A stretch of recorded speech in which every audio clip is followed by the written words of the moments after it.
Dans les 33 derniers pays du classement d'indice de développement humain, du PNUD, dans ces 33 derniers pays, il y a 13 pays de la CEDEAO.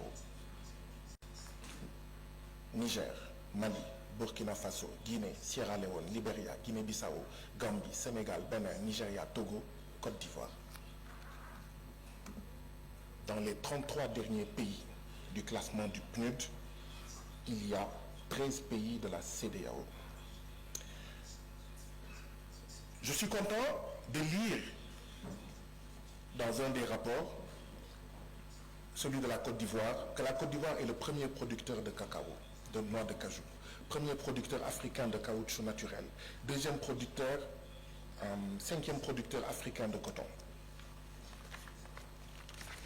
Le défi qui nous est posé à nous tous, et donc aussi à la Côte d'Ivoire, c'est que la Côte d'Ivoire devienne le premier producteur mondial de chocolat, par exemple.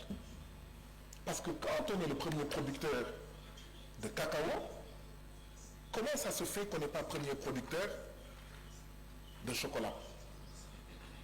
Comment ça se fait qu'on n'est pas cinquième producteur de vêtements à travers le monde? Je prends le cas de la Côte d'Ivoire, mais c'est valable pour le phosphate sénégalais. On a du phosphate, c'est d'autres pays qui nous vendent de l'engrais. Ils prennent notre phosphate, ils l'amènent et nous vendent de l'engrais. Voilà les défis auxquels nous sommes confrontés. Et ce que rappellent mes collègues, à savoir qu'il y a des pays qui veulent partir, il y a des problèmes dans la CEDEAO, c'est en réalité ces problèmes-là qui nous posent. En 2023, le deuxième contingent le plus important de migrants irréguliers entrant en Italie par Lampedusa, c'était des Ivoiriens. Ça veut dire quoi? Ça veut dire que nous sommes riches, mais nos populations ne sont pas riches de nos richesses. Et c'est pourquoi je n'arrêterai pas de dire que je ne comprends pas comment tous nos pays ont pu signer les accords de partenariat économique. Nous ne sommes pas pauvres, nous sommes appauvris. Et tant que la CEDEAO n'arrêtera pas cela, tant que les États membres n'arrêteront pas cela, ça va continuer. Comment est-ce qu'on peut être le premier producteur de cacao et être le deuxième contingent de migrants qui entrent par Lampedusa? Je suis allé aux îles Canaries, il y a plein de Sénégalais. Rassurez-vous, je ne me focalise pas sur un pays. Rassurez-vous. Je l'ai dit ici, le Sénégal, c'est 54% de taux d'analphabétisme.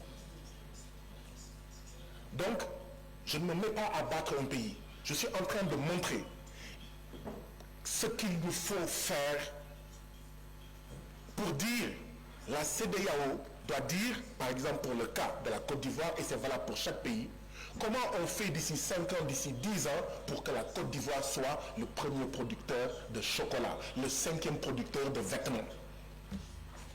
Solidarité et complémentarité. Et pas concurrence. Chacun de nos pays construit des ports et il y a des ports qui ne servent quasiment à rien. Il y a d'autres ports qui sont puissants, d'autres ports qui sont faibles.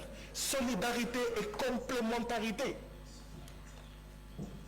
Quand on a une monnaie qui s'appelle le franc CFA, qui facilite les importations, qui font que vos marchandises, quand elles vont sur le marché international, ne sont pas compétitives, qui font que vos acteurs économiques n'ont pas suffisamment de crédit, mais dans votre propre pays, vous êtes un étranger. Vous êtes écrasé par le privé international. C'est fini? 30 secondes. Merci, Madame la Présidente, d'être aussi bienveillante. Voilà ce qu'il faut changer. Est-ce que la Côte d'Ivoire a accordé aux États-Unis d'avoir une base militaire en Côte d'Ivoire? En 2023, des Ivoiriens ont été emprisonnés pour avoir arboré des drapeaux russes. Or, depuis 1960, en Côte d'Ivoire comme au Sénégal, il y a l'armée française. Et si c'est vrai, on veut ajouter une armée américaine.